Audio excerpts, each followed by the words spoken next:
Hello friends, मैं आशीष स्वागत करता हूं आपके अपने यूट्यूब चैनल पर। फिर जैसा कि आप सभी पता है कि इसमें हम जो रोजगार विद अंकित सर के ऐप में वीकली मॉक टेस्ट आता है उस मॉक को सॉल्व करते हैं। ठीक है, हर संडे के संडे एसएससी जीडी का मॉक आता है, तो इस मॉक को हम लोग सॉल्व करेंगे। इसमें हम जो भी 20 मैथ के सवाल होंगे वो सारे मैथ के सवालों को देखेंगे। तो पूरा वीडियो जरूर देखिएगा, इसमें आपको बहुत कुछ सीखने को मिलेगा।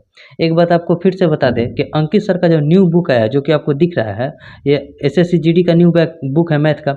इस बुक को भी हम लोग सॉल्व कर रहे हैं। इसमें से एवरेज चैप्टर और परसेंटेज चैप्टर, परसेंटेज में भी अब कुछ क्वेश्चन बाकी हैं, उसमें से भी 3 क्लास करा दिए, परसेंटेज का और एवरेज का पूरा क्वेश्चन करा दिए। तो इस बुक को हम पूरा मतलब जितना भी क्वेश्चन वो सारे क्वेश्चन को सॉल्व कर रहे हैं। तो अगर आपके पास ये बुक है, अगर आप में मतलब कोई भी आपका मैथ इसमें फंस रहा है तो आप उसे वहाँ से जाकर देख सकते हैं, आपकी बहुत हेल्प होगी। ठीक है, उसमें हम बहुत अच्छे अच्छे कंसेप्ट को सीख रहे हैं, क्योंकि एसएससी जीडी में जो है टाइम बहुत कम मिलता है, 60 मिनट के अंदर ही आपको क्वेश्चन बनाना है। तो अब जितना हो सकता है शॉर्ट मेथड का उपयोग करके अगर आप मैथ बनाइएगा, और मैथ ही रीजनिंग ऐसा सब्जेक्ट है जिसमें आप स्कोर उठा सकते हैं।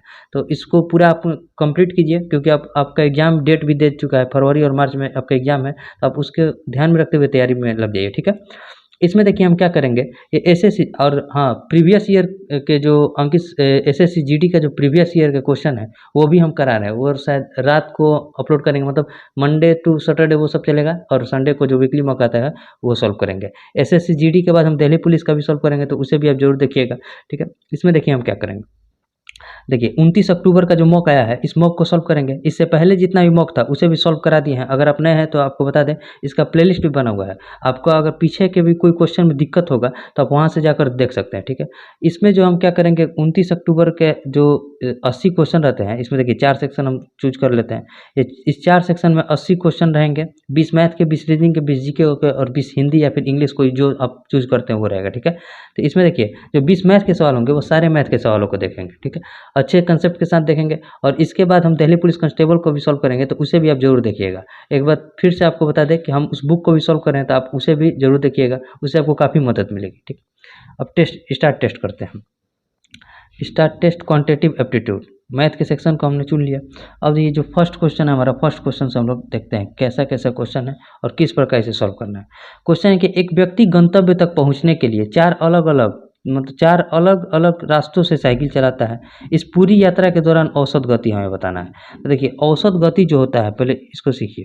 औसत गति बराबर क्या होता है? औसत गति बराबर होता है कुल दूरी। ठीक है, कुल दूरी अब बटे में कुल समय, बटे में कुल समय, यानी कि जितना हमने दूरी तय किया है और जितना उसमें टाइम लगा है वही हमारा औसत गति हो जाएगा। तो यहाँ हमारा टोटल दूरी तो यहाँ से निकल जाएगा, सब दूरी को हम अगर हम जोड़ देते हैं, यानी कि 16 प्लस 25 प्लस 18 और प्लस 35, इसको जोड़ेंगे तो हमारा टोटल दूरी निकल जाएगा। और समय निकालने के लिए क्या करना पड़ेगा कि दूरी अपॉन चाल बराबर हमारा जो हो जाएगा समय हो जाएगा। अब देखिए टोटल टाइम निकालने के लिए क्या करना पड़ेगा, 16 किलोमीटर को 4 किलोमीटर पर आवर के स्पीड से चलता है, यानी कि 16/4 करेंगे तो यहाँ टाइम आ जाएगा। फिर उसी तरह 25 किलोमीटर को 5 किलोमीटर पर आवर के स्पीड से चलता है, 18 किलोमीटर को 3 किलोमीटर पर आवर के स्पीड से चलता है, और 35 किलोमीटर को 7 किलोमीटर पर आवर के स्पीड से चलता है। तो यहाँ हमारा ये टोटल टाइम आ गया और ये टोटल डिस्टेंस आ गया। जोड़िए, सबको जोड़ेंगे तो कितना हो जाएगा, 6 5 11, 11 8 19, 19 और 5 कितना होता है 24, हाथ में लगा 2, 2 और 3 5, 1 6, 6 2 8, 8 और 1 9, 94 हो जाएगा। 94 बटे में इसको 4 से जब भाग देंगे तो यहाँ 4 हो जाएगा, 5 पंजे 25, 3 छक 18, 7 पंजे 35, यानी कि 94 बटे कितना हो जाएगा, तो 6 5 11, 11 और 4 15, 5 20, 20 हो जाएगा। अब देखिए 2 से जब इसको कटाते हैं तो कितना हो जाएगा, 47 दूनी 94, यानी कि ऊपर में हो जाएगा 47 और नीचे में हो जाएगा 10। तो 47/10 करेंगे तो क्या हो जाएगा, 4.7 किलोमीटर पर आवर जो हो जाएगा हमारा स्पीड हो जाएगा। मतलब औसत गति क्या हो जाएगा, तो 4.7 किलोमीटर पर आवर। कौन से ऑप्शन में है, तो ऑप्शन नंबर ए में है। उम्मीद करता है आपको समझ में आया होगा। देखिए इसमें कुछ नहीं करना था, पूरी यात्रा के दौरान हमें औसत गति पूछ रहा था, तो औसत गति बराबर जो होता है कुल दूरी अपन कुल टाइम। अगर हम टोटल दूरी तो हमारा दिया था, और टाइम कैसे निकालते हैं, तो दूरी बटे में चाल, यानी कि मान लीजिए 16 किलोमीटर वो चल रहा है तो 4 किलोमीटर पर आवर के स्पीड से चल रहा है, तो 4 घंटा यहाँ टाइम लगेगा। ठीक है, तो उस टाइम से हम टोटल टाइम निकाल लिए, तो कुल दूरी बटे कुल समय जब निकाले तो 4.7 किलोमीटर पर आवर जो हो जाएगा हमारा औसत गति हो जाएगा, जो कि ऑप्शन ए में दिया हुआ था। अब देखिए next question, question number second. Question number second में क्या, देखिए question number second, question number second है कि 3x माइनस वाई, ठीक है 3x माइनस वाई रेशियो में 2x माइनस वाई बराबर है 7:13 का। ठीक, यानी कि बटे 2x माइनस वाई बराबर किसके दिया है 7 बटे में 13 के। तो हमसे पूछ रहा है कि 19x बटे में 7y का वैल्यू। ठीक है, तो पहले हम x और y का रेशियो निकाल लेते हैं। 13 से इसमें गुना कीजिए, 13 × 39x माइनस 13y हो जाएगा बराबर 7 दूनी के 14x माइनस के 7y हो जाएगा यहाँ तक। अब देखिए x को एक तरफ करेंगे और y को एक तरफ करेंगे, तो जब 39x और जब x को इधर लाएंगे 14x को तो माइनस हो जाएगा, प्लस का साइन है तो 14x बराबर किसके हो जाएगा तो माइनस 7y। ये माइनस है तो उधर जाएगा तो प्लस हो जाएगा 13y के। यानी कि 39 में से 14 गया तो कितना बचा 25x बराबर 13 में से 7 गया तो कितना बचा 6y। x रेशियो y अगर देखेंगे तो कितना हो जाएगा, यहाँ आपको दिख रहा है ना, x रेशियो जब y देखेंगे तो हो जाएगा हमारा 6 रेशियो 25 हो जाएगा। अब हमसे x के जगह यहाँ 6 रखेंगे और y के जगह हम 25 रखेंगे, तो हमारा आंसर क्या आएगा, तो 19x अपॉन 7y करे तो 19 इंटू 6 बटे में 25 इंटू के 7 हो जाएगा। y की जगह हम 25 रख दिए। 19 छके कितना होता है, 19 छके 114 होता है, 114 और बटे में 25 साथे कितना होता है 175। तो इस टाइप का कोई ऑप्शन दिया है 114 बटे 175। देखिए 114 बटे 175 ऑप्शन बी में दिया हुआ है ना, तो हमारा जो ये हो जाएगा आंसर हो जाएगा। पहले इस यहाँ से हम x और y का रेशियो निकाल लिए, फिर x और y के मान को यहाँ पुट किए, तो जो कि हमारा आंसर कितना है 114 बटे 175, जो कि ऑप्शन बी में दिया हुआ था। ठीक है, ये भी क्वेश्चन मतलब इजी ही था, लेकिन आपको मतलब समझ में आना चाहिए। ठीक है, अब देखिए आगे एक क्वेश्चन को देखते हैं। क्वेश्चन नंबर 3, क्वेश्चन नंबर 3 में क्या कर रहा है। ठीक है, क्वेश्चन नंबर 3, क्वेश्चन नंबर 3 है कि आरती ने एक वस्तु पर 45,000 के अंकित मूल्य पर 30% की छूट दी और 10% की हानि व्यय की। ठीक है, अंकित मूल्य पर उसे कितनी छूट देनी चाहिए जिससे उसे इसे वस्तु पर 1,000 रुपये का लाभ हो। देखिए समझिए, 45,000 रुपया अंकित मूल्य है और 30% छूट देने के बाद देखिए एमपी और सीपी के बीच में एक रिलेशन होता है। इस रिलेशन को आप ध्यान में रखिएगा। क्या होता है 100 प्लस माइनस प्रॉफिट या लॉस परसेंट। ठीक है, रेशियो में 100 माइनस डिस्काउंट परसेंट, मतलब सीपी में हम डिस्काउंट को घटाते हैं और एमपी में जब प्रॉफिट होता है तो प्लस का साइन और लॉस होता है तो माइनस का साइन लेंगे। तो यहाँ हमें 10% की हानि हो रही है, यानी कि माइनस का साइन लेंगे तो 100 माइनस 10 हो जाएगा। और रेशियो में कितना परसेंट का डिस्काउंट दे रहे हैं तो 30% का छूट दे रहे हैं, यानी कि 100 माइनस 30 हो जाएगा। ठीक है, तो हम 100 में से 10 गया कितना बचा 90 और 100 में से 30 गया तो कितना बचा 70। 0 0 9 रेशियो 7 हो गया। ठीक है, यहाँ हमारा एमपी और सीपी का रिलेशन क्या हो गया 9 रेशियो 7। अब देखिए अंकित मूल्य कितना है 45,000, यानी कि 9 का वैल्यू दिया है 45,000, तो हमें 7 का वैल्यू कितना हो जाएगा, यहाँ 5 से गुना करेंगे तो यहाँ भी 5 से गुना कर दीजिए, 7 पंजे 35,000, 35,000 रुपये हमारा सीपी आ गया। अब हमें देखिए सीपी है हमारा 35,000 रुपया सीपी है और प्रॉफिट करना है कितना का 1,000 रुपये का प्रॉफिट करना है, यानी कि एसपी कितना पर करना पड़ेगा तो 35 में 1,000 रुपये जोड़ देंगे तो 36,000 रुपये में जब हम बेचेंगे तो 1,000 रुपये का प्रॉफिट होगा। तो अब हम बोल रहे हैं कि उसे वस्तु पर कितना छूट देना चाहिए। अब देखिए एमपी है उसका मतलब जो उस पर मूल्य अंकित है, अंकित मूल्य कितना है 45,000 रुपया है और उसको बेचना कितना में है 36,000 में बेचना है, तभी जाकर 1,000 रुपये का प्रॉफिट होगा। तो कितना का छूट देना पड़ेगा, तो देखिए कितना का छूट परसेंट डिस्काउंट हमें निकालना है। तो कहिएगा 45,000 के सामान को अगर हम 36,000 में देंगे तो हमें 9,000 रुपये का छूट देना पड़ेगा, 9,000 रुपये का छूट देना पड़ेगा ना। और छूट किस पर देंगे तो इस अंकित मूल्य पर छूट देंगे, यानी कि 45,000 पर छूट देंगे और परसेंट में बताने के लिए 100 से गुना कर लेंगे। 9 5 45 हो जाएगा, 5 से इसको कटाएंगे तो 20, यानी कि 20% का जो है हमें डिस्काउंट देंगे तब जाकर हमें 1,000 रुपये का प्रॉफिट होगा। तो 20% का डिस्काउंट कौन सा ऑप्शन में, तो ऑप्शन नंबर बी में।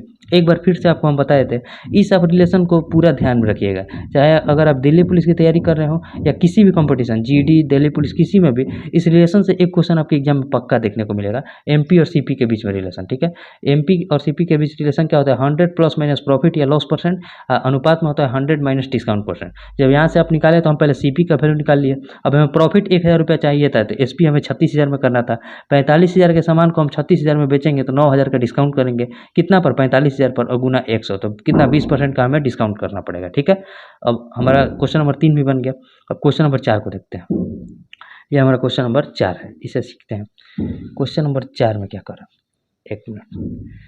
क्वेश्चन नंबर 4 इसमें कह रहा है कि एक व्यक्ति की आय 54,000 रुपया है, उसका व्यय कितना है 36,000 रुपया। यदि उसके आय में 16% और व्यय में 14% की वृद्धि की जाती है तो उसके बचत में कितना परसेंट की वृद्धि करनी पड़ेगी। तो ये समझिए, मान लीजिए आय बराबर पहले क्या होता है, आय बराबर जो होता है हमारा व्यय प्लस का बचत होता है। ठीक, आय क्या होता है, जितना हम आपका महीना कैसे निकलेगा, जितना आपने इस महीने में पूरा खर्च किया है और जितना आपने बचाया है वहीं आपका टोटल आय हो जाएगा, ठीक है, यानी कि इनकम हो जाएगा। तो आय कितना है उसका, 54,000 रुपया है, ठीक है, 54,000 रुपया उसका आय है, जिसमें से 36,000 रुपया वो खर्च कर रहा है, तो बचा कितना रहा होगा, 18,000 रुपया वो बचा रहा होगा, ठीक है। अब इसमें कह रहा है कि 16% की आय में वृद्धि कर देते हैं, 16% इसका कितना हो जाएगा, तो 16 चौके 64, 16 पचे 80 और 6 86, 8640 रुपया उसका आय में वृद्धि हो जाएगा। और वो व्यय में भी कुछ वृद्धि कर दिया है, व्यय में कितना वृद्धि कर रहा है, तो 14% का ही वृद्धि कर रहा है, यानी कि 14 छक 84 और 14 ती 42, 42 और 8 कितना होता है 50, 5,040 रुपया जो है वो खर्च में भी बढ़ा देता है। उसका 8640 रुपये जैसे ही आय बढ़ा ना, तो उसने अपने खर्च को भी बढ़ा दिया, कितना 5,040 रुपया। तो और अब कुछ ज़्यादा बचने लगा, उसका कितना बच रहा है, तो जीरो में से जीरो गया जीरो, 4 में से 4 गया जीरो, यहाँ 6 में से 6 गया 6 और 8 में से 5 गया 3, यानी कि 3600 रुपया जो है अब वो बचाने लगा, ठीक है। अब देखिए समझिए, यहाँ अगर हम सीखें तो 14% उसके किस में वृद्धि हुई, तो व्यय में वृद्धि हुआ, और 16% उसके आय में वृद्धि हुआ, तो 3600 रुपये उसका जो है बचत बढ़ने लगा। तो हमसे पूछा कि बचत में कितने परसेंट की वृद्धि हुई। अब देखिए समझिए, अब आपको यहाँ समझाते हैं। यहाँ देखिए समझिए, जब उसका बचत अब 3600 रुपये बढ़ रहा है, तो वहीं हमें परसेंट वृद्धि पूछ रहा है सेविंग में, तो 3600 रुपये की बचत में वृद्धि हो रही है। किस पर वृद्धि, पहले 18,000 रुपया ही बचता था, तो इस पर वृद्धि हो रही है, और परसेंट बताने के लिए 100 से गुना करना पड़ेगा। यहाँ 2 जीरो से 2 जीरो गया, इस जीरो से इसको करेंगे, 18 दूनी 36, यानी कि 20% का जो है उसके बचत में वृद्धि होने लगा।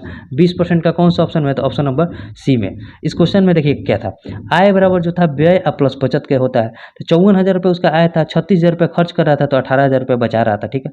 जब इसमें 16% की वृद्धि हुई, यानी कि 8640 रुपये की जब वृद्धि हुई, तो उसने व्यय में भी कुछ बढ़ा दिया, यानी कि खर्च भी कुछ ज़्यादा करने लगा। 5,040 रुपये, जब 36,000 का हम 14% निकालेंगे तो 5,040 हो जाएगा, गुना कीजिए, 14 छक 84, 14 ती 42 और 8 50, यानी कि 5,040 रुपये जो है उसने खर्च भी बढ़ा दिया। तो उसका जो अब बचत हो रहा है 36 रुपये अब एक्स्ट्रा बच रहा है, तो वहीं जो है 3600 जो है 18,000 का कितना परसेंट है, तो 20% है, वही हमसे पूछ रहा था। तो यहाँ आंसर क्या हो जाएगा, 20%, जो कि ऑप्शन सी में दिया है। उम्मीद करते हैं आपको समझ में आया होगा। अभी तक 4 क्वेश्चन बहुत बढ़िया बढ़िया क्वेश्चन थे। अब आगे के क्वेश्चन को देखते हैं, ठीक है। क्वेश्चन नंबर 5, एक मिनट, क्वेश्चन नंबर 5 को हम नेक्स्ट पेज पर देखते हैं। क्वेश्चन नंबर 5 में क्या कर रहा है, क्वेश्चन नंबर 5 क्वेश्चन है कि देखिए, मधु ने एक कार को 4,25,000 में खरीदी और 4,99,375 में बेची, तो उसका लाभ परसेंट कितना है। देखिए ये क्वेश्चन में कुछ है नहीं, लेकिन इसका डिजिट इतना बड़ा दिया है कि कैलकुलेशन थोड़ा पड़ जाएगा इस क्वेश्चन में। देखिए क्या कर रहा है कि उसका जो है कार का सीपी कितना है, तो 4,25,000 रुपया है, ठीक है। और कार का एसपी कितना है, तो एसपी कहिएगा 4,99,375 रुपया, ठीक है। तो हमसे पूछा है कि कितना रुपये का प्रॉफिट हुआ, यानी कि लाभ कितना हुआ, तो परसेंट प्रॉफिट हमें निकालना है। तो एसपी में से सीपी को जब हम घटाएंगे तो कितना हो जाएगा, 5 में से 0 गया 5, 7 में से 0 गया 7, 3 में से 0 गया 3, 9 में से 5 गया 4, फिर 9 में से 2 गया 7 और 4 में से 4 गया तो 0, यानी कि 74,375 रुपये वो लाभ कमा रहा है। किस पर कमा रहा है, सीपी पर कमा रहा है, 4,25,000 पर कमा रहा है, ठीक है, 4,25,000 पर। और परसेंट में बताने के लिए 100 से गुना करना पड़ेगा। ये 2 जीरो से 2 जीरो गया, ठीक है। अब देखिए जब इसको कटाते हैं तो 5 5 2 7 4 11, 25 से कटा कर देखिए, 25 से जब इसको कटाएंगे तो 25 से कम 25, ठीक है, 25 से कम 25 कितना बचा, 17 5, 25 सते 175, 25 सते कितना हो जाएगा, 25 सते 175, यानी कि कितना बचेगा 0।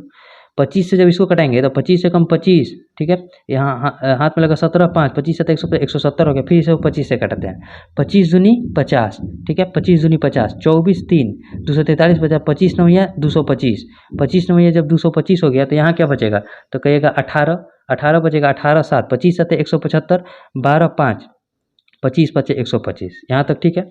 अब 5 से कटा कर देखिए, 5 से का जब कटाएंगे, 5 से कटाएंगे तो कितना हो जाएगा, देखिए 5 से कटाकर चाहे देखते हैं 17 से कट जाएगा, ये 17 एकम 17, 17 एकम 17 कितना बचेगा 11 7, 5 से पहले कटेंगे छोटा डिजिट के लिए, 5 से जब इसको कटाएंगे तो 5 3 का 15, देखिए 5 3 15, 2 0 5 चौके 20, 5 से इसको कटाएंगे, 5 से जब इसको कटाएंगे तो 5 5 25, ठीक है।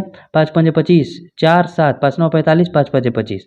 अब 17 से इसको घटाइए, 17 से इसको घटाएंगे तो कितना हो जाएगा 2, और 17 से इसको घटाएंगे तो 17 × 51, 8 5 17 5 85, यानी कि ऊपर में बचा 35 और नीचे में बचा 2।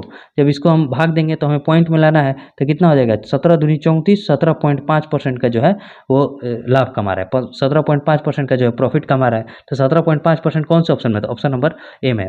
तो इस क्वेश्चन में कुछ था नहीं, लेकिन डिजिट इतना बड़ा था, इस क्वेश्चन में थोड़ा टाइम तो लग जाएगा। तो यहाँ बस कैलकुलेशन में ही जो है इसका टाइम लग सकता है, वरना क्वेश्चन तो है इजी था। तो इसी टाइप का जो क्वेश्चन आपके प्रीवियस ईयर में दिया था, डिजिट केवल बढ़ा दिया था और क्वेश्चन इजी था, लेकिन डिजिट बढ़ाने से आपका जो टाइम जो है ज़्यादा लग रहा था, ठीक है। तो अब इस टाइप के क्वेश्चन पर ज़्यादा से ज़्यादा प्रैक्टिस कीजिए, और उस बुक को जो हम सॉल्व कर रहे हैं उसमें ज़्यादातर प्रीवियस ईयर क्वेश्चन दिया है, तो आप उसे भी जरूर सॉल्व कीजिएगा, उसका लिंक भी आपको डिस्क्रिप्शन में मिल जाएगा, ठीक है।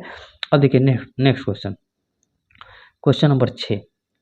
क्वेश्चन नंबर 6 में क्या कह रहा है, एक मिनट।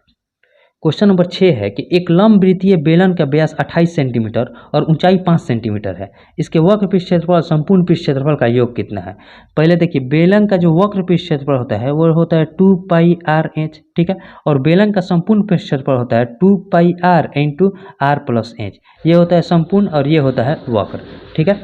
अब देखिए, इसमें हमारा व्यास दे दिया है 28 सेंटीमीटर। जब व्यास देखिए, जब d बराबर 28 है तो r बराबर क्या होता है d/2, यानी कि r बराबर हो जाएगा 14 सेंटीमीटर, और हमारा ऊंचाई दे दिया है 5 सेंटीमीटर। बस अब इसको सॉल्व कीजिए, तो 2 × 22/7, और r की जगह क्या लिखेंगे 14, r बराबर 14 है, ठीक है, और इंच की जगह क्या लिखेंगे तो 5, प्लस 2 × 22/7 इंटू आर की जगह क्या लिखेंगे तो 14, और आर प्लस एच यानी कि 14, और एच कितना है 5, 14 5 कितना हो जाएगा, यहाँ एच लिख देते हैं, एच बराबर 5 दिया है, 14 5 कितना हो जाएगा तो 19, ठीक है।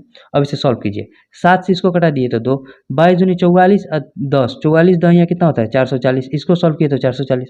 अब इसको सॉल्व कीजिए, इसको कटा दिए तो कितना हो जाएगा 2।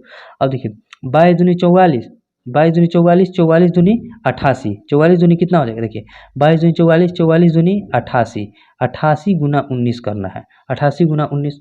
अब यहाँ देखिए इकाई अंक से हो जाएगा, इकाई अंक से आराम से हो जाएगा, क्योंकि सबका इकाई अंक अलग अलग है। तो बस इसको सॉल्व कीजिए, 440 प्लस यहाँ 9 8 कितना हो जाएगा 72, इकाई अंक के स्थान पर 72 आ जाएगा। जब जीरो में 2 को जोड़ेंगे तो इकाई अंक के स्थान पर क्या होगा 2, तो इकाई अंक के स्थान पर 2 कौन से ऑप्शन में होता है, एक ही ऑप्शन में, ऑप्शन नंबर ए में 2112 सेंटीमीटर स्क्वायर, ठीक है। तो हमारा जो इसको जब हम सॉल्व करेंगे 88 में 19 से गुना करके जब इसको सॉल्व करेंगे तो क्या आएगा हमारा 2112 स्क्वायर सेंटीमीटर जो हो जाएगा वक्र पृष्ठ क्षेत्रफल और संपूर्ण पृष्ठ क्षेत्रफल का योग हो जाएगा, जो कि ऑप्शन ए में दिया हुआ था, ठीक है। तो इसमें हम जब इकाई अंक पर आंसर आ गया तो हम आगे गुना करने की हमें जरूरत नहीं है, नहीं तो यहाँ तक आप इसको जब गुना करके जब इसमें जोड़िएगा तो आपका आंसर क्या आएगा 2112 ही आएगा, ठीक है। अब देखिए next question, question number 8। Question number 8 को देखते हैं, क्वेश्चन नंबर 8। इसमें क्या कह रहा है कि आरती ने कुल 105 रुपये में 30 पेंसिल खरीदी और 132 रुपये में 2 दर्जन पेन खरीदे। एक पेन और एक पेंसिल के मूल्य के बीच अंतर क्या है, देखिए समझिए। अगर यहाँ से हम एक पेंसिल की कीमत की दाम जाने, मतलब एक पेंसिल के अगर हम कीमत जाने कितना रुपया पड़ रहा है तो कितना हो जाएगा 105 रुपये में 30 पेंसिल खरीदी है, ठीक है। तो 105/30 हो जाएगा, 3 से इसको घटाएंगे तो 35, और 35/10 यानी कि 3.5 रुपये जो है एक पेंसिल की कीमत पड़ रहा है। उसी तरह जब हम एक पेन की कीमत जानना चाहें तो क्या हो जाएगा 132 रुपया में जो है 2 दर्जन पेन खरीद रही है, तो 2 दर्जन यानी कि 24 पेन खरीद रही है, ठीक है। देखिए 12 से जब इसको कटाएंगे तो 2, और 12 से इसको कटाएंगे तो 12 11 132, यहाँ क्या हो जाएगा 5.5 रुपया। अब दोनों के बीच अंतर करा है, जब 5.5 में से 3.5 को घटाएंगे तो कितना हो जाएगा 2 रुपया। तो एक पेन और एक पेंसिल के कीमत के बीच 2 रुपये का अंतर है, जो कि ऑप्शन ए में दिया हुआ है, ठीक है। उम्मीद करता हूँ आपको समझ में आया होगा। और देखिए next question, question number 9। Question number 9 में क्या कर रहा है कि मधु अपने वेतन का 30% भोजन पर खर्च करता है और अपने वेतन का 15% वृद्धा आश्रम में दान कर देता है। वह भोजन तथा वृद्धा आश्रम पर कुल 12,600 रुपये खर्च करता है, तो मधु की आय कितनी है। मान लीजिए मधु की आय है 100 रुपया, उसमें से 30% यानी कि 30 रुपये जो है उसने किस पर भोजन पर खर्च किया, और 15% उसने यानी कि 15 रुपये वृद्धा आश्रम पर खर्च किया, तो टोटल कितना खर्च हो गया, तो 30 15 45 खर्च हो गया। और इसी 45 को बोल रहा है कि 45 का वैल्यू कितना दिया है, भोजन तथा वृद्धा आश्रम पर उसने 12,600 रुपया खर्च किया है। तो हमसे पूछ रहा है कि क्या टोटल उसका आय कितना है, तो आय हम क्या माने 100, 100 का वैल्यू हमसे पूछा है। तो देखिए 12,600 बटे में 45 और गुना का 100 हो जाएगा। 5 से जब इसको घटाएंगे तो 9, अब 5 से इसको घटाएंगे तो कितना हो जाएगा 20, 9 से इसको घटाइए तो 14 9 या 126, यानी कि कितना हो जाएगा 12,600 है तो 14 से कटाए 1400, तो 14 दूनी 28, 28 पर कितना जीरो, 2 और 1 3 जीरो, 28,000 रुपये जो हो जाएगा उसका मासिक आय हो जाएगा। मधु की आय कितनी हो जाएगी 28,000, जो कि ऑप्शन सी में दिया हुआ है। ठीक है, तो ये क्वेश्चन बहुत बढ़िया था। अब आगे क्वेश्चन को देखते हैं। क्वेश्चन नंबर 10, क्वेश्चन नंबर 10 में क्या कर रहा है, क्वेश्चन नंबर 10, एक मिनट, क्वेश्चन नंबर 10 है। क्वेश्चन नंबर 10 में कह रहा है कि ए किसी कार्य का 40% भाग 6 दिनों में तथा बी इसी कार्य का 30% भाग 3 दिनों में पूरा कर सकता है। उन्होंने एक साथ कार्य शुरू किया लेकिन 2 दिनों के बाद बी हट गया और ए ने कार्य जारी रखा, तो पूरा कार्य कितने दिनों में समाप्त हुआ। ठीक है, यही क्वेश्चन है हमसे। देखिए ए जो है 40% को हम क्या लिख सकते हैं 2 बटे में 5, कैसे लिखें तो 40% को 40 बटा 100 लिखेंगे, 20 से कटाएंगे तो ऊपर 2 बचेगा नीचे 5 बचेगा, यानी कि 2 कार्य को जो वो 6 दिन में कर रहा है तो टोटल कार्य 5 कार्य को कितना दिन में करेगा, तो यहाँ 3 से गुना हुआ है तो यहाँ भी 3 से गुना हो जाएगा, तो कितना हो जाएगा 15 दिन में, यानी कि यहाँ टोटल कह रहा है कि ए जो है 15 दिन में कंप्लीट कार्य को कर रहा है। ठीक है, अब उसी तरह बी जो है, बी क्या कर रहा है 30%, यानी कि 3/10 भाग को 10 भाग में से 3 भाग को कितना दिन में कर रहा है, तो 3 दिन में कर रहा है, यानी कि 3 कार्य को 3 दिन में कर रहा है, तो टोटल 10 कार्य को कितना दिन में करेगा 10 दिन में, यानी कि बी जो है कंप्लीट कार्य को 10 दिन में कर रहा है। ठीक है, तो हमसे पूछ रहा है कि ए ने का मतलब लेकिन 2 दिनों के बाद बी हट गया तो ए ने कार्य जारी रखा, तो पूरा कार्य कितने दिनों में समाप्त होगा। देखिए समझिए, यहाँ ए है 15 दिन में कार्य को कंप्लीट कर रहा है और बी जो है 10 दिन में कार्य को कंप्लीट कर रहा है। ठीक है, यानी कि टोटल दोनों मिलकर कार्य कितना होगा, ए कंप्लीट मान लीजिए टोटल कार्य है हमारा 30। ठीक है, ए का एफिशिएंसी है 2 का और बी का एफिशिएंसी है 3 का। ठीक, अब कह रहा है कि 2 दिन के बाद बी हट गया है, तो 2 दिन में बी कार्य किया कितना होगा, तो 3 दूनी का 6 कार्य किया होगा, यानी कि 24 कार्य जो है अकेले ए कर रहा है। 30 कार्य में से 6 कार्य ही मात्र बी किया है, उसके बाद 24 कार्य तो बी हट गया है, तो बाकी 24 कार्य जो बच रहा है अकेले ए कर रहा है। तो ए जो है शुरू से लेकर अंत तक लगा होगा, ए बी के साथ भी लगा था और उसके बाद अकेले भी कार्य किया है, लेकिन टोटल कार्य कितना किया है 24 कार्य किया है। तो इसी 24 कार्य को जो है बी कितना दिन में, ए कितना दिन में किया होगा, तो दो के ऑप्शन से किया होगा। ए जो है 2 के ऑप्शन से 24 कार्य किया होगा, यानी कि कितना दिन तक ए काम किया है 12 दिन तक, और 12 दिन में ही पूरा कार्य समाप्त हुआ है। क्यों, क्योंकि बी के साथ भी ए था और अकेले में भी ए काम किया है, तो वहाँ से जो है 12 दिन में जो है तो कंप्लीट कार्य को किया होगा ऑप्शन बी के मदद से। इस बात को अगर आप नहीं समझे तो एक और मेथड से आपको समझाते हैं, समझिए इस मेथड से अगर आप नहीं समझे तो। यहाँ देखिए, यहाँ ए है कितना दिन में 15 दिन में कार्य को कंप्लीट कर रहा है। 1 मिनट रुकिए, देखिए अगर आप इस मेथड को नहीं सीखे हैं तो इससे सीख लेते हैं। ए काम को कितना दिन में कर रहा है 15 दिन में, और बी उस कार्य को कितना दिन में कर रहा है तो 10 दिन में कर रहा है। ठीक है, दोनों का एलसीएम यानी कि टोटल कार्य कितना हो जाएगा 30। ए का एफिशिएंसी है 2 का और बी का एफिशिएंसी आ गया 3 का। दोनों मिलकर कह रहा है ना कि क्वेश्चन में कि दोनों 2 दिन तक एक साथ कार्य करते हैं, यानी कि 3 2 5 दूनी 10 काम कर दिए होंगे, मतलब 5 के एफिशिएंसी 2 दिन कार्य किए तो 10 कार्य कर दिए। अब कार्य बचा कितना 20 कार्य बचा है। ठीक है, अब इस 20 कार्य को बी तो कार्य छोड़ दिया, तो कार्य करेगा कौन, ए कार्य करेगा, तो ए 2 के एफिशिएंसी से कितना दिन में कार्य कर देगा 10 दिन में। अब हमसे पूछा कि टोटल कार्य कितना दिन में समाप्त हुआ है, तो 10 दिन तो अकेले ए किया है और साथ में 2 दिन दोनों साथ किए थे, तो 10 और 2 कितना हो जाएगा 12, यानी कि 12 दिन में जो है दोनों मिलकर कार्य को जो है कंप्लीट कर दिए होंगे। आप इस मेथड को भी समझ लिए और ये मेथड को भी समझ लिए। ठीक है, अब आगे क्वेश्चन को देखते हैं। क्वेश्चन नंबर, देखिए एक बात आपको बता दें कि जब हम देखें तो हमारा एक क्वेश्चन छूट गया था, क्वेश्चन नंबर 7। क्वेश्चन नंबर 7 हमारा जो है स्किप हो गया था, वहाँ पर क्वेश्चन नंबर 7 को देख लेते हैं। क्वेश्चन में कोई दम नहीं है लेकिन देखते हैं इसको भी। क्वेश्चन नंबर 7, 1 मिनट, ये देखिए क्वेश्चन नंबर 7 में क्या कर रहा है, इधर ये शायद क्वेश्चन वहाँ से स्किप हो गया था। क्वेश्चन नंबर 7 कह रहा है कि एक शहर में शेरों की आबादी प्रति वर्ष 7% की दर से बढ़ रही है। यदि शहर में शेरों की वर्तमान आबादी 34,347 है तो 2 वर्ष पूर्व शहर की आबादी क्या थी, यही क्वेश्चन है।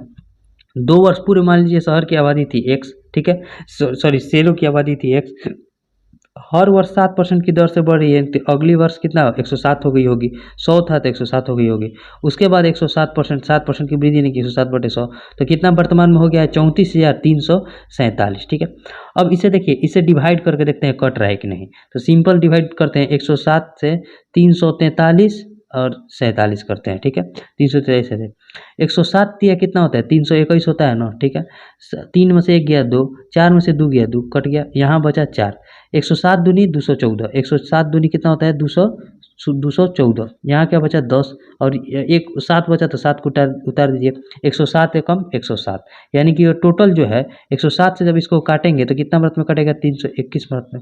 फिर 107 दिया कितना होता है 321, तो यहाँ से x बराबर जो हो जाएगा 3 पर कितना जीरो, 2 और 2 4 जीरो, यानी कि 30,000 जो हो जाएगा। 2 वर्ष पूर्व शेरों की जनसंख्या कितनी थी, 30,000, जो कि ऑप्शन बी में दिया था। ठीक है, ये क्वेश्चन वहाँ से शायद स्किप हो गया था, देख लीजिएगा। ठीक है, अब देखिए जो नेक्स्ट क्वेश्चन है, क्वेश्चन नंबर 10 भी बन गया। अब क्वेश्चन नंबर 11 को देखते हैं।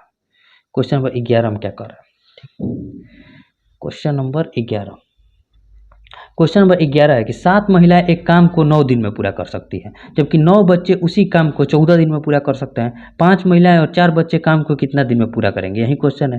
देखिए दोनों जगह जो हमारा टोटल वर्क होगा दोनों जगह बराबर होगा। ठीक है, तो यहाँ 7 महिला है और कितना दिन में कार्य को कंप्लीट कर रहे हैं, 9 दिन में।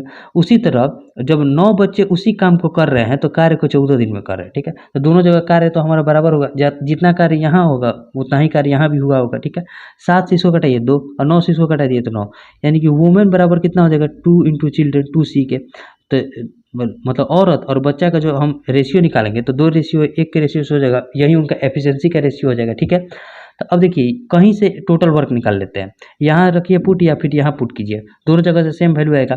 तो जब मान लीजिए यहाँ पुट करके देखते हैं तो टोटल वर्क हमारा क्या हो जाएगा, तो टोटल वर्क जो हो जाएगा 7 औरत है और एक औरत का एफिशिएंसी कितना है 2, और कितना दिन में कार्य को कंप्लीट करें 9 दिन में, यानी कि ये हमारा टोटल कार्य आ गया। अब इस कार्य को जो है कितना लोग कर रहे हैं, तो 5 महिला का एफिशिएंसी, एक महिला का एफिशिएंसी है 5, तो सॉरी एक महिला का एफिशिएंसी है 2, तो 5 महिला का एफिशिएंसी कितना हो जाएगा 10, और 4 बच्चे, एक बच्चा का एफिशिएंसी है 1, तो 4 बच्चे का एफिशिएंसी कितना हो जाएगा 4। ठीक है, यानी कि 7 इंटू 2 इंटू 9 और बटे में 10 और 4 14, तो देखिए 7 दूनी का 14 कट गया तो बचा कितना 9। 9 दिन में जो है 5 महिला और 4 बच्चे इस काम को कितना दिन में कर रहेंगे, 9 दिन में, जो कि ऑप्शन ए में दिया है। ठीक है, उम्मीद करते हैं आपको क्वेश्चन ये समझ में आया होगा। ठीक है, और देखिए next question, question number 12, question number 12 में क्या कर रहा है, क्वेश्चन नंबर 12, क्वेश्चन है कि इनका चतुर्थ अनुपाती निकालना है। चतुर्थ अनुपाती किनका इनका, एक है √14 है, √42 है, √30 है, और आगे का जो x का मान है इसी को निकालना है। तो देखिए इसको कैसे निकालेंगे, √14 अपॉन √42, ठीक है, बराबर में जो हो जाएगा √30 अपॉन x। ठीक है, तो यहाँ से जब x का वैल्यू निकालेंगे तो x बराबर रूट ओवर क्या हो जाएगा, तो 30 में 42 से गुना करेंगे, यानी कि 30 इंटू 42, अब बटे में जो 14 आएगा वो नीचे आ जाएगा। ठीक है, 14 × 42, यानी कि जो हो जाएगा 30 का 90। देखिए यहाँ जब इसको लिखेंगे 30 90 हो जाएगा, तो रूट में हमारा हो जाएगा 90। अब रूट में 90 को हम क्या लिख सकते हैं, तो रूट में 90 को आप लिख सकते हैं, देखिए इसको हम 9 इंटू 10 लिख सकते हैं, 9 इंटू 10, इसको क्या लिख सकते हैं 9 इंटू 10 लिख सकते हैं ना, तो 9 का रूट क्या हो जाएगा 3, और 10 बाहर आएगा। देखिए 9 का जब हम रूट से बाहर निकालेंगे 9 को, तो 3 बाहर आ जाएगा, और 10 का रूट होता नहीं है, तो 3√10 जो हो जाएगा हमारा चतुर्थ अनुपाती क्या हो जाएगा 3√10। कोई ऑप्शन है तो देखिए 3√10 ऑप्शन डी में है, तो ऑप्शन डी जो हो जाएगा हमारा आंसर हो जाएगा। ठीक है, इस मेथड को आप सीख लिए होंगे चतुर्थ अनुपाती निकालने के लिए। यहाँ देखिए इस 2 का रेशियो निकालेंगे, फिर इस 2 का रेशियो को बराबर करेंगे तो हमारा चतुर्थ अनुपाती निकल जाएगा। ठीक है, अब देखिए next question, question number 13, question number 13 में क्या कर रहा है, क्वेश्चन नंबर 13, क्वेश्चन है कि एक कार 7 घंटे में 252 किलोमीटर की दूरी तय करता है। यदि वो अपने सामान्य गति से आधी गति से यात्रा करता है तो उस दूरी को तय करने में कितना अधिक समय लगेगा। देखिए समझिए, यहाँ एक नियम को सीखिए, जब गति आधी होती है, जब गति जो है हमारी आधी होती है, तो आधी होती है तो चाल जो होता है, सॉरी समय जो होता है दुगना लगता है, समय दुगना लगता है, दुगना लगता है। ठीक है, देखिए इसमें कह रहा है कि जब गति को हम आधा करेंगे तो समय हमारा दुगना लगेगा, तो गति इसमें आधा कर रहे हैं तो पहले 7 घंटा टाइम लगता था, तो इससे दुगना टाइम लगेगा, यानी कि 14 घंटा टाइम लगेगा। तो देखिए हमसे क्वेश्चन में यहाँ अगर आप 14 टिक कर देंगे ऑप्शन बी तो आपका गलत हो जाएगा। यहाँ पूरे उस दूरी को तय करने में कितना अधिक समय लगेगा, तो पहले 7 घंटा लगता था, तो उससे 7 घंटा अधिक और समय लगेगा, यानी कि जो आंसर हो जाएगा हमारा 7 हो जाएगा। 14 मत कीजिएगा। इसी टाइप का क्वेश्चन जब हम सॉल्व कर रहे थे, मतलब प्रीवियस ईयर जब क्वेश्चन को सॉल्व कर रहे थे तो इसी टाइप का क्वेश्चन आया था। तो आप यहाँ जरूर मतलब सतर्क रहिएगा, क्योंकि क्वेश्चन बहुत इजी है, लेकिन यहाँ लैंग्वेज में आप फंस जाइएगा कि उसी दूरी को तय करने में कितना अधिक समय लगेगा। तो 7 घंटा पहले, अब 14 घंटा लगेगा, तो उससे 7 घंटा अधिक समय लगेगा, जो कि ऑप्शन सी में दिया हुआ है। ठीक है, अब देखिए next question, question number 14, question number 14 हम क्या करें, क्वेश्चन है कि एक दुकानदार अपनी वस्तुओं पर 30% की छूट देता है और उसके बाद भी 17% का लाभ अर्जित करता है, तो 11,700 अंकित मूल्य वाली एक वस्तु के लिए दुकानदार कितना क्रय मूल्य भुगतान करता है। ठीक है, देखिए इस पर भी एमपी और सीपी के उस रिलेशन से बनाते हैं। क्या होता है 100 प्लस माइनस प्रॉफिट या लॉस परसेंट, रेशियो में होता है 100 और माइनस का डिस्काउंट परसेंट। ठीक है, अब देखिए प्रॉफिट हो रहा है तो 100 में 17 को जोड़ेंगे तो कितना हो जाएगा 117, और डिस्काउंट कितना दे रहे हैं तो सब 30% का है, तो 100 में 30 घटाएंगे तो कितना हो जाएगा 70। अब एमपी का वैल्यू दिया है कितना 117 का वैल्यू दिया है 117 पर 2 जीरो, यानी कि इधर 100 से गुना किया है। तो हमसे क्रैमूल पूछ रहा है तो क्रैमूल में भी 100 से गुना कर देंगे। जब 70 में 100 से गुना करेंगे तो कितना हो जाएगा 7000, तो क्रैमूल कितना है उसका 7000, जो कि ऑप्शन ए में दिया है। तो आप इस रिलेशन को एकदम पूरा याद कर लीजिएगा। अब तो आपसे शायद याद भी हो गया होगा। एमपी और सीपी के बीच रिलेशन होता है 100 प्लस माइनस प्रॉफिट या लॉस परसेंट। प्रॉफिट होगा तो प्लस का साइन, लॉस होगा तो माइनस का साइन लेंगे। ठीक है, अब देखिए next question, question number 15। Question number 15 में क्या कर रहा है, एक मिनट। क्वेश्चन नंबर 15 क्वेश्चन है कि एक व्यक्ति स्कूटर द्वारा 48 किलोमीटर पर आवर की चाल से एक निश्चित दूरी को तय करता है।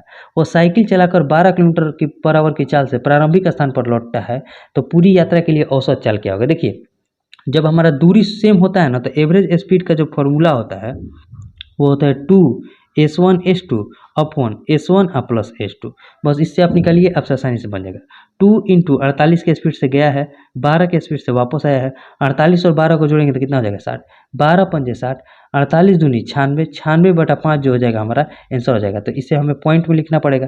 तो जब पॉइंट में लिखेंगे तो 19 5 95, 2 1 0, तो 5 दूनी का 10, 19.2 किलोमीटर पर आवर जो हो जाएगा उसका एवरेज स्पीड हो जाएगा। तो 19.2 कौन सा ऑप्शन में है, तो ऑप्शन नंबर डी में है। उम्मीद करता है आपको समझ में आया होगा। ठीक है, अब देखिए नेक्स्ट क्वेश्चन जो है क्वेश्चन नंबर 16। क्वेश्चन नंबर 16 को हम नेक्स्ट पेज पर लेते हैं। ठीक है,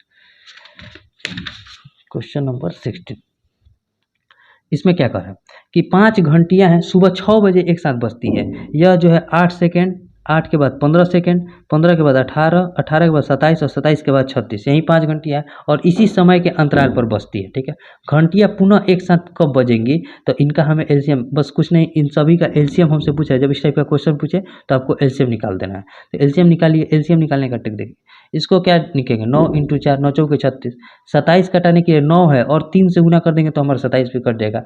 जब यहाँ 36 कट गया तो 18 के अंदर ही तो 36 है, तो 18 के लिए तो कुछ नहीं लिखना है। 15 के लिए देखिए 3 है, 3 में एक 5 से गुना कर देंगे तो हमारा 15 भी कट जाएगा। ठीक है, अब देखिए 8 कटाना है तो 4 है, 4 में एक और 2 रहता तो हमारा 8 भी पूरा पूरी कट जाएगा, तो 4 दूनी 8 भी कट जाएगा। तो यही जो हो जाएगा उनका एलसीएम हो जाएगा। ठीक है, तो एलसीएम जब ये हो जाएगा तब देखिए जब 5 और 2 मिल रहा है तो इसको 10 बना दीजिए, 10 बन गया। इंटू अब ये 3 को गुना कीजिए, 9 चौके 36, 36 दिया 108, 108 हो जाएगा। तो क्या लिखेंगे 1080 सेकंड के बाद जो है वो वापस पुनः बजेंगी। तो हमें 1080 सेकंड को जब हम मिनट में चेंज करेंगे तो 60 से डिवाइड करेंगे, 0 से 0 कट गया, 18 छक्का 108, यानी कि 18 मिनट के बाद जो है वो एक साथ पुनः बजेंगे। तो जब बजी थी 6 बजे सुबह में तो उसके 6:18 में जो है वो एक साथ फिर से बजेगी, तो 6:18 सुबह में एक साथ बजेंगी, जो कि ऑप्शन सी में दिया हुआ है। ठीक है, उम्मीद करता है आपको समझ में आया होगा। तो इसमें केवल एलसीएम निकाल देना था। अब देखिए जो नेक्स्ट क्वेश्चन है हमारा क्वेश्चन नंबर 17। क्वेश्चन कर रहा है कि यहाँ 1 लाख की राशि 10% वार्षिक ब्याज दर पर ब्याज के वार्षिक रूप से चक्रवृद्धि होने पर कितना समय वर्ष में लगेगा। देखिए ये एक फार्मूला होता है, फार्मूला समझिए क्या होता है। अमाउंट जो होता है, यानी कि अमाउंट जो होता है किसका होता है, तो प्रिंसिपल इंटू 1 प्लस आर बटे में 100 के पावर टी के, यही टाइम हमें निकालना है। तो देखिए अमाउंट कितना दिया है, तो 1,46,410, 1,46,410 है। प्रिंसिपल को यहाँ नीचे भाग में ला दीजिए। प्रिंसिपल कितना है 1 लाख है, 1 पर 5 जीरो है, 2 2 4 1 5 जीरो, 1 2 3 4 5 जीरो है। ठीक है, और बराबर किसके है, तो R/100 यानी कि 1 प्लस 10 बटे में 100 के है। रेट है हमारा 10% के पावर टी हो जाएगा। 0 से ये 0 गया, ये 0 से ये 0 गया। यहाँ क्या बचा देखिए 14,641 बचा। ठीक है, और नीचे में बचा है 10,000 बचा है। बराबर किसके हो जाएगा, तो 10 और 1 11/10 के पावर टी के बराबर हो जाएगा। देखिए हमें इसका पता नहीं है, लेकिन इसका पता है कि जब इसके पावर 4 करेंगे तो हमारा 10,000 आ जाएगा। तो यहाँ नहीं कि हम इसको क्या लिख सकते हैं 11/10 के पावर 4 जब हम करेंगे तो 11/10 के पावर टी के बराबर आ जाएगा। देखिए अब 11 के पावर 4 बराबर 14,641 होता है कि नहीं, उसे भी चेक करके देख लेते हैं। लेकिन जब बेस हमारा आ गया तो ऊपर वाला भी आ जाना चाहिए। तो जब 11 के पावर क्यूब कितना होता है, 11 के पावर क्यूब होता है 1331 होता है ना, इसमें 11 से गुना कीजिए तो 11 के पावर 4 आ जाएगा। गुना 11 से गुना करने का रूल देखिए, इकाई अंक को लिख लिए 1, उसके बाद 1 में 3 को जोड़ेंगे तो 4, 3 में 3 को जोड़ेंगे तो 6, 3 में 1 को जोड़ेंगे तो 4 और फिर 1, यानी कि 14,641 आ गया, जो कि इसके बराबर है। यानी कि यहाँ हमारा सेटिस्फाई कर गया, 11/10 के पावर 4 के बराबर ये है, ठीक है। तो टी बराबर क्या हो जाएगा, टी बराबर जो हो जाएगा हमारा 4 साल हो जाएगा। 4 साल के बाद जो है राशि जो है 1 लाख रुपया 1,46,410 हो जाएगी, जो कि ऑप्शन बी में दिया हुआ है, ठीक है। उम्मीद करते हैं आपको समझ में आया होगा, ठीक है। अब देखिए next question number 18। Question number 18 हम क्या करें, अब लास्ट के 2 से 3 सवाल बचे हैं। क्वेश्चन नंबर 18 है कि 12 सेंटीमीटर त्रिज्या और 18 सेंटीमीटर ऊंचाई वाले एक शंकु को पिघलाकर 24 सेंटीमीटर ऊंचाई वाले एक बेलन बनाया जाता है, तो बेलन का व्यास कितना है। हमसे यहाँ त्रिज्या नहीं व्यास पूछ रहा था, ठीक है। तो अब देखिए यहाँ दोनों को पिघला रहे हैं, तो शंकु का जो आयतन होगा वही बेलन का आयतन होगा, क्योंकि इसमें जितना मटेरियल था इसी को पिघलाकर इसमें चेंज करें तो दोनों का आयतन तो बराबर होगा, ठीक है। अब देखिए जो हमारा शंकु का आयतन कितना होता है, तो 1/3 पाई आर स्क्वायर एच होता है, ठीक है। और बेलन का आयतन कितना होता है, तो पाई आर स्क्वायर एच होता है। लेकिन यहाँ त्रिज्या तो बराबर है नहीं, तो यहाँ R1 मान लेते हैं, H1 मान लेते हैं, यहाँ R2 मान लेते हैं, H2 मान लेते हैं, ठीक है। पाई से पाई कट गया, ठीक। अब यहाँ देखिए 1/3 आर की जगह क्या लिखेंगे, तो इसका 12 सेंटीमीटर त्रिज्या है और ऊंचाई कितना है 18 सेंटीमीटर है शंकु वाले का। और उसके बाद यहाँ देखें तो R2 हमें निकालना है, तभी जाकर व्यास निकलेगा, तो R2 स्क्वायर, और लेकिन ऊंचाई दिया है कितना 24 सेंटीमीटर। अब देखिए कटाइए, 3 से इसको कटा दिए तो 4, 4 से इसको कटा दिए तो 6, और 6 से देखिए 4 से 3 से इसको कटा दिए तो 4, और 4 से इसको कटा दिए, 4 से का 24, और 3 से इसको कटा दिए, देखिए 3 जब 6 से इसको कटाएंगे तो कितना हो जाएगा 3 हो जाएगा ना। सॉरी यहाँ देखिए गलती हुआ है, यहाँ गलती हो गया। देखिए 1/3 इंटू 12, 2 आर का स्क्वायर है तो एक और 12 लिखेंगे, इंटू 18 बराबर किसके हो जाएगा, तो R2 स्क्वायर इंटू 24 के। अब कटाइए, 3 से इसको कटा दिए तो 4 हो जाएगा, 4 से इसको कटा दिए तो 6 हो जाएगा, 6 से इसको कटा दिए तो 2 हो जाएगा, यानी कि R2 स्क्वायर बराबर जो हो जाएगा 18 दूनी का 36 हो जाएगा। तो R2 बराबर किसका हो जाएगा, इसका रूट यानी कि 6 सेंटीमीटर के बराबर हो जाएगा। तो हमसे व्यास पूछ रहा है, तो व्यास बराबर क्या होता है, डी बराबर 2r के होता है, यानी कि 2 × 6 कितना हो जाएगा 12 सेंटीमीटर जो हो जाएगा हमारा आंसर हो जाएगा। तो यहाँ 6 मत लगा दीजिएगा, 12 आंसर होगा, क्योंकि व्यास हमसे पूछा है, ठीक है। अब देखिए नेक्स्ट क्वेश्चन नंबर 19 और क्वेश्चन नंबर 20 लास्ट के 2 सवाल हैं। क्वेश्चन नंबर 19 में क्या कह रहा है कि एक मधु एक टेबल को 3751 पर बेच रही है, यदि इसका लाभ 21% है तो टेबल का क्रय मूल्य कितना है। देखिए 21% का लाभ है, यानी कि 121 पर बेच रही होगी, 121 का वैल्यू कितना दिया है 3751, तो हमसे 100% का वैल्यू पूछ रहे हैं। तो देखिए 3751 बटे में 121 और गुना का 100, 11 से जब इसको कटाएंगे तो 11, और 11 से इसको कटाइए तो 11 × 33, 4 5, 11 × 44, 11 × 11, फिर 11 से इसको कटा दीजिए, 11 से कटाइए 11 × 33, 11 × 11, यानी कि 3100 रुपया जो हो जाएगा। 31 में जब 100 से गुना करेंगे कितना हो जाएगा, 3100 रुपया जो हो जाएगा उसका क्रय मूल्य हो जाएगा। तो 3100 कौन से ऑप्शन में है, तो ऑप्शन नंबर डी में, ठीक है। अब देखिए नेक्स्ट क्वेश्चन नंबर 20 में क्या कर रहा है, क्वेश्चन है कि 70 और 80 के बीच अभाज्य संख्या कितनी है। तो अभाज्य संख्या किसे कहते हैं, जो संख्या स्वयं से, ठीक है, स्वयं से और 1 से विभाजित हो, वही हमारा अभाज्य संख्या होता है। सबसे छोटी जो अभाज्य संख्या होती है वो 2 होती है, और 2 ही एक ऐसी अभाज्य संख्या होती है जो सम संख्या होती है। उसके बाद कोई भी सम संख्या अभाज्य संख्या नहीं होती, क्योंकि सबको जो है 2 तो काट ही देता है। तो 70 और 80 के बीच में देखना है, तो देखिए 71 तो हो जाएगा, 71 के बाद 72 तो होगा नहीं, 73 हो सकता है, 73 के बाद 74 नहीं होगा, 75 भी नहीं होगा क्योंकि 25 से कटेगा, 76 भी नहीं होगा, 77 भी नहीं होगा क्योंकि 11 से कटेगा, और 78 तो होगा नहीं, तो क्या हो जाएगा 79। तो यही 3 जो संख्या हो जाएगी हमारी अभाज्य संख्या हो जाएगी 70 और 80 के बीच। तो 3 हमारी अभाज्य संख्या होगी, जो कि ऑप्शन बी में दिया हुआ है, ठीक है। अब हमारा 20 क्वेश्चन बन गया, अब इसे सबमिट कर देते हैं, सबमिट।